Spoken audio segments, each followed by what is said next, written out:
തിമോഥെയോസിന് എഴുതിയ രണ്ടാം ലേഖനം 2 തിമോഥെയോസ് അധ്യായം 1.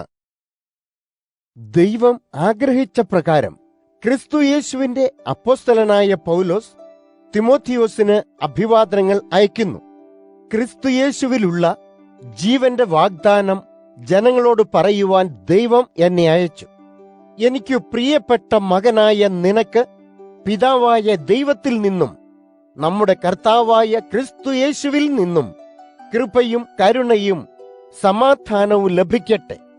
അഹോരാത്രം എന്റെ പ്രാർത്ഥനകളിൽ ഞാൻ നിന്നെ എപ്പോഴും ഓർക്കും. ആ പ്രാർത്ഥനകളിൽ നിനക്ക് വേണ്ടി ഞാൻ ദൈവത്തിന് നന്ദി പറയും. എന്റെ പൂർവപിതാക്കന്മാർ സേവിച്ച ദൈവമാണ് അവൻ. എനിക്ക് ശരി എന്ന് തോന്നിയത് ചെയ്തു. ഞാൻ തുടർച്ചയായി അവന് സേവനം ചെയ്തിട്ടുണ്ട്. നീ എനിക്കു വേണ്ടി കണ്ണീരൊഴിച്ചത് ഞാൻ ഓർക്കുന്നു. ഞാൻ നിന്നെ കാണാൻ ഏറെ ആഗ്രഹിക്കുന്നു. അതുമൂലം എനിക്ക് സന്തോഷത്തിൽ മുഴുകാം എന്ന് തോന്നുന്നു. നിന്റെ സത്യവിശ്വാസം ഞാൻ സ്മരിക്കുന്നു. ഇത്തരം വിശ്വാസം ആദ്യമുണ്ടായിരുന്നത് നിന്റെ വലിയമ്മയായ ലോവീസിനും അമ്മയായ യൂനയ്ക്കും ആയിരുന്നു. അതേ വിശ്വാസം ഇപ്പോൾ നിനക്കുമുണ്ടെന്ന് എനിക്കറിയാം. അതുകൊണ്ടാണ് ദൈവം നിനക്ക് നൽകിയ വരങ്ങളെക്കുറിച്ച് നിന്നെ അനുസ്മരിപ്പിക്കുവാൻ ഞാൻ ആഗ്രഹിക്കുന്നത്. ഞാൻ എന്റെ കൈകൾ നിന്റെ മേൽ വച്ചപ്പോൾ ദൈവം ആ വരം നിനക്ക് തന്നു.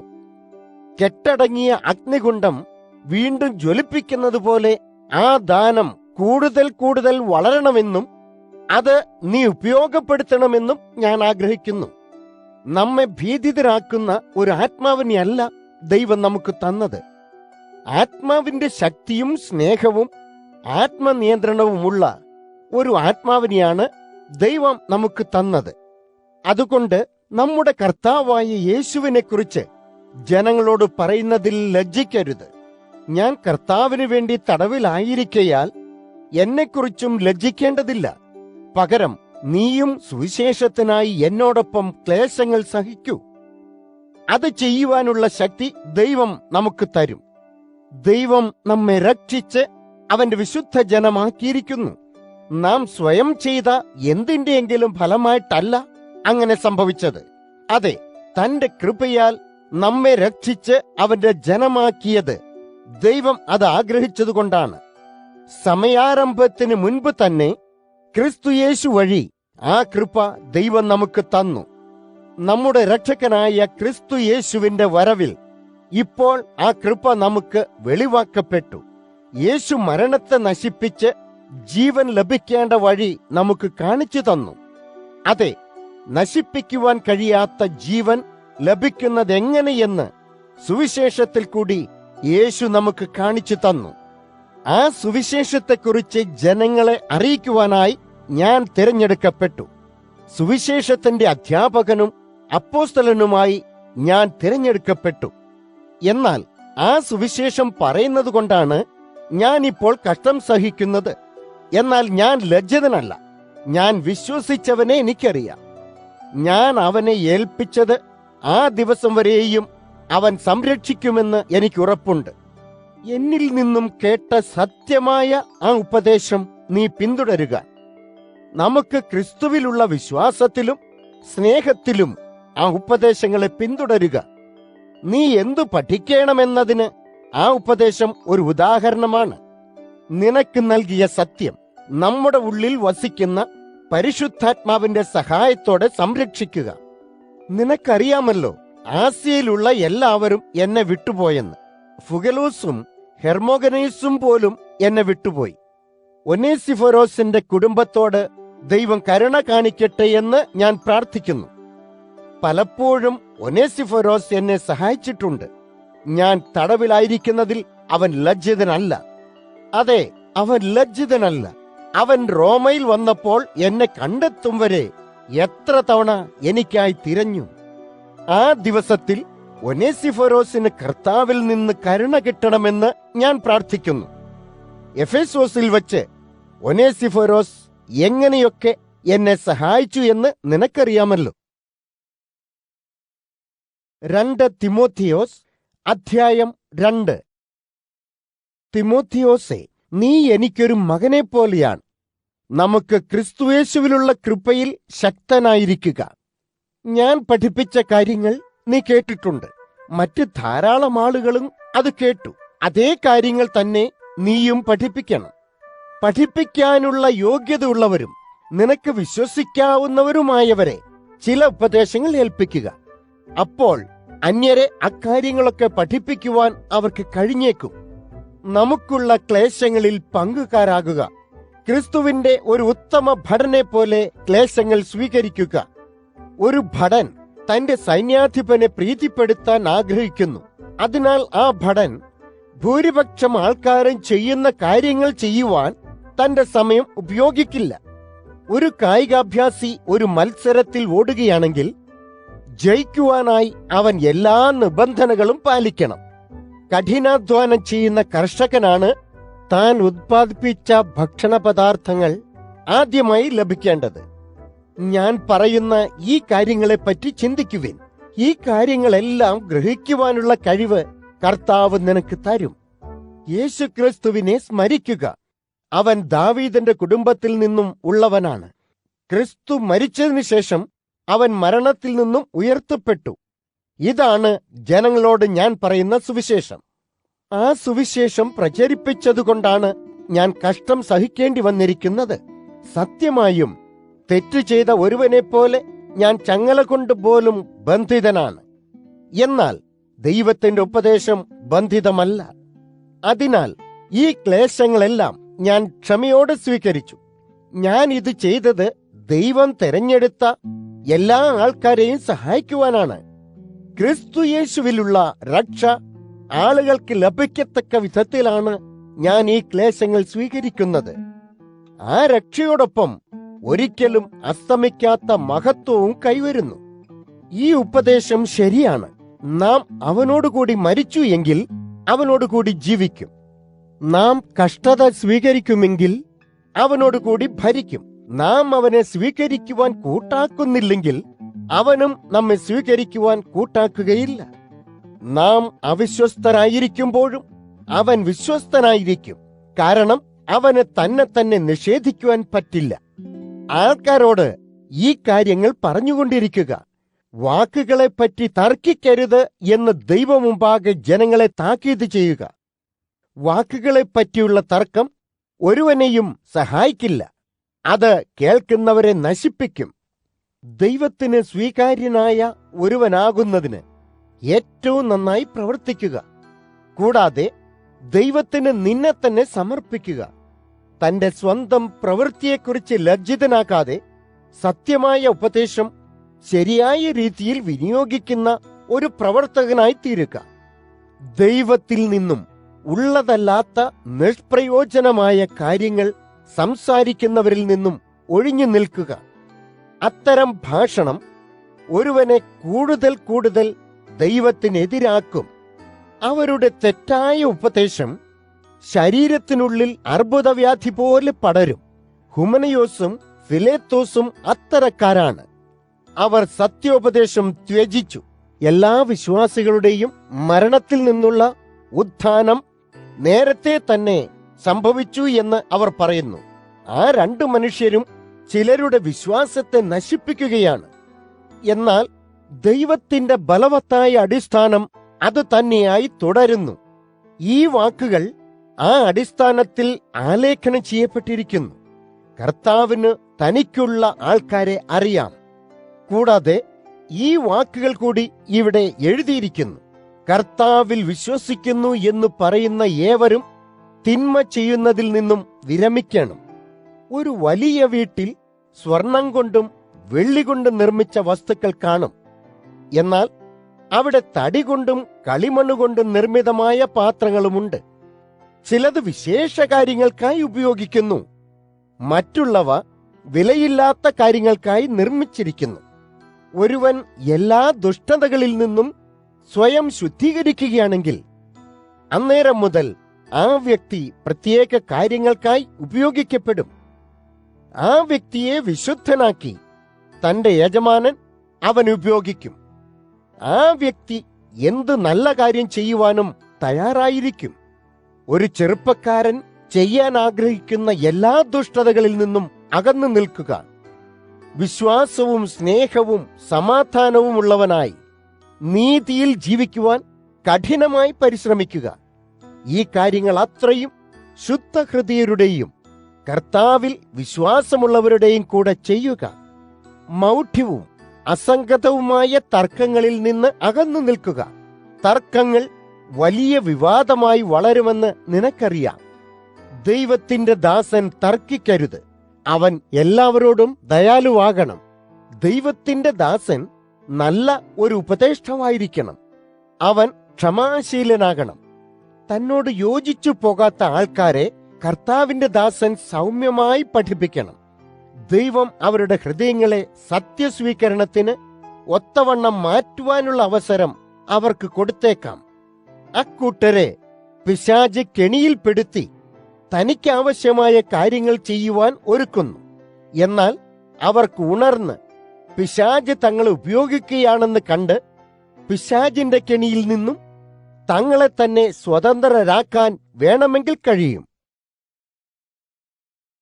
2 തിമോത്തിയോസ് അധ്യായം 3. ഇതോർക്കുക, അവസാന നാളുകളിൽ അനേകം കഷ്ടങ്ങളുണ്ടാകും. ആ കാലത്ത് ജനം തങ്ങളെ തന്നെയും പണത്തെയും മാത്രമേ സ്നേഹിക്കൂ. അവർ അഹങ്കാരികളും പൊങ്ങച്ചക്കാരുമാകും. ആളുകൾ മറ്റാളുകൾക്കെതിരെ മോശമായ കാര്യങ്ങൾ പറയും. ആൾക്കാർ തങ്ങളുടെ മാതാപിതാക്കളെ അനുസരിക്കയില്ല. ആൾക്കാർ നന്ദി കെട്ടവരാകും. അവർ ദൈവം ആഗ്രഹിക്കുന്ന തരത്തിലുള്ള ആൾക്കാരാകുകയില്ല. ആൾക്കാർക്ക് പരജനത്തോട് സ്നേഹം കാണുകയില്ല.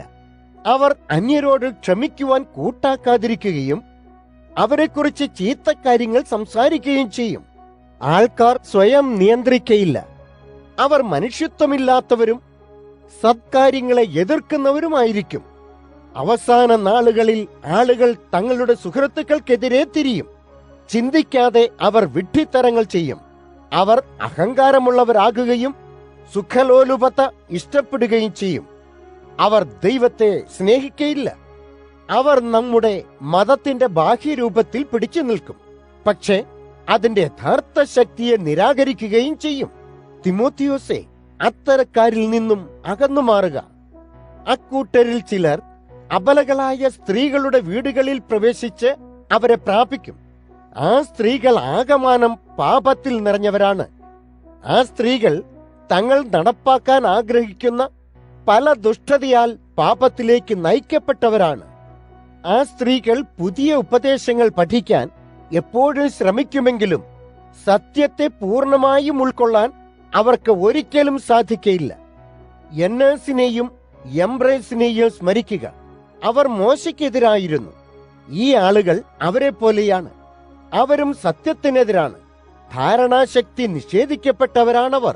കലുഷിത ചിന്താഗതിയുള്ളവരാണവർ. വിശ്വാസം പിന്തുടരുന്നതിൽ അവർ പരാജയപ്പെട്ടു. എന്നാൽ തങ്ങൾ ചെയ്യുന്ന കാര്യങ്ങളിൽ അവർ വിജയശ്രീലാളിതരാവുകയില്ല. അവർ വിഡ്ഢികളാണെന്ന് എല്ലാവരും കാണും. അതാണ് യന്നേസിനും യംബ്രേസിനും സംഭവിച്ചത്. എന്നാൽ എന്നെക്കുറിച്ചുള്ളതെല്ലാം നിനക്കറിയാം. ഞാൻ പഠിപ്പിക്കുന്നത് എന്താണെന്നും എന്റെ ജീവിത രീതിയും നിനക്കറിയാം. എന്റെ ജീവിതത്തിലെ ലക്ഷ്യം എന്താണെന്ന് നിനക്കറിയാം. എന്റെ വിശ്വാസവും ക്ഷമയും സ്നേഹവും സഹനവും പീഡനവും ക്ലേശവും എല്ലാം നിനക്കറിയാം. അന്ത്യോക്യയിലും ഇക്കോന്യയിലും ലുസ്ത്രയിലും എനിക്ക് വന്നുപെട്ട കാര്യങ്ങളെക്കുറിച്ച് നിനക്കറിയാം.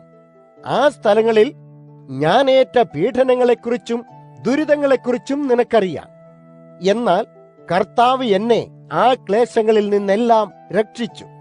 ക്രിസ്തുയേശുവിൽ ദൈവേച്ഛാനുസരണം ജീവിക്കാൻ ആഗ്രഹിക്കുന്ന ഏവനും പീഡിപ്പിക്കപ്പെടും. ദുഷ്ടരും അന്യരെ വഞ്ചിക്കുന്നവരും മേലാൽ കൂടുതൽ ദോഷവാന്മാരാകും. അവർ അന്യരെ വിഡ്ഢികളാക്കുമെങ്കിലും അവർ തങ്ങളെ തന്നെ വിഡ്ഢികളാക്കുകയാണ് ചെയ്യുന്നത്. അതേസമയം അതുവഴി അവർ തങ്ങളെ തന്നെ വഞ്ചിക്കുകയും ചെയ്യും. എന്നാൽ നീ ഗ്രഹിച്ച ഉപദേശങ്ങൾ തുടർന്ന് പിന്തുടരുക. ആ ഉപദേശങ്ങൾ അത്രയും ശരിയാണെന്ന് നിനക്കറിയാം. നിന്നെ ആ വക കാര്യങ്ങൾ പഠിപ്പിച്ച ആൾക്കാരെ ആശ്രയിക്കാമെന്നും നിനക്കറിയാം. കുട്ടിയായിരുന്നപ്പോൾ മുതൽ നീ തിരുവെഴുത്തുകൾ അറിഞ്ഞിരുന്നു. ആ തിരുവെഴുത്തുകൾ നിന്നെ വിവേകിയാക്കാൻ കെൽപ്പുറ്റതാണ്. ആ പരിജ്ഞാനം യേശുക്രിസ്തുവിലുള്ള വിശ്വാസം വഴി മോക്ഷത്തിലേക്ക് നയിക്കും. എല്ലാ തിരുവെഴുത്തും ദൈവത്താൽ നൽകപ്പെട്ടതാണ്. എല്ലാ തിരുവെഴുത്തും പഠിപ്പിക്കുവാനും ജനങ്ങളുടെ ജീവിതത്തിലെ തെറ്റുകൾ എടുത്തു കാണിക്കുവാനും ഉപയോഗമുള്ളതാണ്. അത് തെറ്റുകളെ തിരുത്താനും ശരിയായി ജീവിക്കേണ്ടതെങ്ങനെയെന്ന് കാണിക്കുവാനും ഉപയോഗപ്രദമാണ്. തിരുവെഴുത്തുകൾ ഉപയോഗിച്ചുകൊണ്ട് ദൈവത്തെ ശുശ്രൂഷിക്കുന്നവൻ ഒരുക്കമുള്ളവനും എല്ലാ സൽപ്രവൃത്തികളും ചെയ്യുവാൻ ആവശ്യമായ എല്ലാ കാര്യങ്ങളും ലഭിക്കുന്നവനുമായിരിക്കും. 2 തിമോഥെയോസ് അധ്യായം 4. ദൈവത്തിന്റെയും യേശുക്രിസ്തുവിന്റെയും മുമ്പാകെ ഞാൻ നിനക്കൊരു കൽപ്പന തരുന്നു. ജീവിക്കുന്നവരെയും മരിച്ചവരെയും വിധിക്കുന്നവനാണ് ക്രിസ്തു യേശു. ക്രിസ്തുവിന് ഒരു രാജ്യമുണ്ട്. അവൻ വീണ്ടും വരികയും ചെയ്യും. അതിനാൽ ഈ ആജ്ഞ ഞാൻ നിങ്ങൾക്ക് തരുന്നു. ജനങ്ങളോട് സുവിശേഷം പറയുക. ഏതു സമയത്തും തയ്യാറായിരിക്കുക. ആളുകളോട് അവർ ചെയ്യേണ്ടതെന്താണെന്ന് പറയുക. തെറ്റ് ചെയ്യുമ്പോൾ അതും പറയുക. അവരെ പ്രോത്സാഹിപ്പിക്കുകയും ചെയ്യുക. ഇതെത്രയും വലിയ ക്ഷമയോടും ശ്രദ്ധാപൂർവമായ ഉപദേശത്താലും നടപ്പാക്കുക. ആൾക്കാർ സത്യ ഉപദേശത്തെ ശ്രദ്ധിക്കാത്ത നാഴിക വരും. എന്നാൽ ജനങ്ങൾ തങ്ങളെ പ്രീതിപ്പെടുത്തുന്ന ധാരാളം അധ്യാപകരെ കണ്ടെത്തും. ആ ജനങ്ങൾ കേൾക്കാൻ ആഗ്രഹിക്കുന്ന കാര്യങ്ങൾ പറയുന്ന അധ്യാപകരെ അവർ കണ്ടെത്തും. ശ്രദ്ധാപൂർവമായ സത്യശ്രവണം ആൾക്കാർ നിർത്തും. തെറ്റായ കഥകളിലെ ഉപദേശങ്ങൾ പിന്തുടരാൻ അവർ തുടങ്ങും. എന്നാൽ നീ ഏതു സമയത്തും ആത്മനിയന്ത്രണം ഉള്ളവനാകണം. പ്രയാസങ്ങൾ വരുമ്പോൾ അവയെ സ്വീകരിക്കുക. സുവിശേഷ പ്രചരണം നടത്തുക. ദൈവത്തിന്റെ ഒരു ദാസന്റെ എല്ലാ കടമകളും ചെയ്യുക. എന്റെ ജീവിതം ഒരു യാഗമായി ദൈവത്തിന് സമർപ്പിക്കുന്നു. ഈ ജീവിതം ഇവിടെ ഉപേക്ഷിക്കാൻ എനിക്ക് സമയം സമാഗതമായിരിക്കുന്നു. ഞാൻ നന്നായി പൊരുതിയിട്ടുണ്ട്. ഞാൻ എന്റെ ഓട്ടം പൂർത്തിയാക്കിയിരിക്കുന്നു. ഞാൻ എന്റെ വിശ്വാസം കാത്തു സൂക്ഷിക്കുകയും ചെയ്തിരിക്കുന്നു. ഇനി കിരീടം എനിക്കായി കാത്തിരിക്കുന്നു. ദൈവമുമ്പാകെ നീതീകരിക്കപ്പെട്ടവനായതുകൊണ്ട് എനിക്ക് ആ കിരീടം ലഭിക്കും. നീതിപൂർവമായി വിധിക്കുന്ന ന്യായാധിപൻ കർത്താവാണ്. ആ ദിവസം അവൻ എനിക്ക് കിരീടം തരും. അതെ, ആ കിരീടം അവൻ എനിക്ക് തരും. അവൻ ആ കിരീടം അവന്റെ 2ാം വരവിനായി ആഗ്രഹിച്ച് കാത്തിരുന്ന എല്ലാവർക്കും കൊടുക്കും. എന്റെ അടുത്ത് എത്രയും പെട്ടെന്ന് എത്തുവാൻ നിനക്ക് കഴിയാവുന്നത്ര കഠിനമായി ശ്രമിക്കുക. ദേമാസ് ഈ ലോകത്തെ അത്യധികം സ്നേഹിച്ചു. അതുകൊണ്ടാണ് അവൻ എന്നെ വിട്ടുപിരിഞ്ഞത്. അവൻ തെസ്ലോനിക്കയിലേക്ക് പോയി. ക്രേസ്കേസ് ഗലാത്യയിലേക്കും പോയി. തീത്തോസ് ദൽമാത്യയ്ക്കും പോയി. ഇപ്പോഴും എന്നോടൊപ്പമുള്ളത് ലൂക്കോസ് ഒരാൾ മാത്രമാണ്. നീ വരുമ്പോൾ മർക്കോസിനെ കൂടി കണ്ടെത്തി കൊണ്ടുവരണം. അവന് എന്നെ എന്റെ ജോലിയിൽ സഹായിക്കാൻ പറ്റും. തിഹിക്കോസിനെ ഞാൻ എഫേസോസിലേക്ക് അയച്ചു. ഞാൻ ത്രോവാസിലായിരുന്നപ്പോൾ എന്റെ പുറങ്കുപ്പായും കർപ്പോസിന്റെ അടുത്ത് വച്ചിരുന്നു. അതും എന്റെ പുസ്തകങ്ങളും, വിശേഷിച്ച് ചർമ്മപത്രത്തിൽ എഴുതിയ പുസ്തകങ്ങളും നീ വരുമ്പോൾ കൊണ്ടുവരിക. ലോഹപ്പണിക്കാരനായ അലക്സാണ്ടർ എനിക്കെതിരെ ധാരാളം കാര്യങ്ങൾ ചെയ്തിരുന്നു. താൻ ചെയ്ത കാര്യങ്ങളെ പ്രതി അലക്സാണ്ടറെ കർത്താവ് ശിക്ഷിക്കും. അവൻ നിന്നെയും വ്രണപ്പെടുത്താതിരിക്കാൻ ശ്രദ്ധിക്കണം. നമ്മുടെ ഉപദേശത്തിനെതിരെ അവൻ ശക്തമായി പോരാടി. ഞാൻ ആദ്യമായി എന്നെ പ്രതിരോധിച്ച നേരം ആരും എന്നെ സഹായിച്ചില്ല. എല്ലാവരും എന്നെ ഉപേക്ഷിച്ചു. ദൈവം അവരോട് ക്ഷമിക്കട്ടെ എന്ന് ഞാൻ പ്രാർത്ഥിക്കുന്നു. എന്നാൽ ദൈവം എന്റെ ഒപ്പം നിന്നു. ജാതികൾക്ക് പൂർണ്ണമായി സുവിശേഷം പറഞ്ഞുകൊടുക്കത്തക്കവണ്ണം കർത്താവ് എനിക്ക് കരുത്തു പകർന്നു. സകല ജാതികളും ആ സുവിശേഷം കേൾക്കണമെന്ന് കർത്താവ് ആഗ്രഹിച്ചു. ഞാൻ സിംഹത്തിന്റെ വായിൽ നിന്ന് രക്ഷപ്പെട്ടു. ആരെങ്കിലും എന്നെ മുറിപ്പെടുത്താൻ ശ്രമിക്കുമ്പോൾ കർത്താവ് എന്നെ രക്ഷിക്കും. കർത്താവ് തന്റെ സ്വർഗരാജ്യത്തിലേക്ക് എന്നെ സുരക്ഷിതമായി എത്തിക്കും. മഹത്വം എന്നേക്കും കർത്താവിൻ്റെതായിരിക്കട്ടെ. പ്രിസ്കയെയും അക്വിലാവിനെയും ഒനേസിഫോറോസിന്റെ കുടുംബത്തെയും എന്റെ വന്ദനം അറിയിക്കുക. എരസ്തോസ് കൊരിന്തിൽ തങ്ങി. ത്രോഫിമോസിനെ ഞാൻ മിലേത്തിൽ വിട്ടേച്ചു പോന്നു. അവൻ രോഗിയായിരുന്നു. ശൈത്യത്തിനു മുൻപേ എന്റെ അടുക്കലേക്ക് വരുവാൻ നിനക്ക് കഴിയുന്നത്ര ശ്രമിക്കുക. യൂബുലോസ് നിന്നെ വന്ദനം ചെയ്യുന്നു.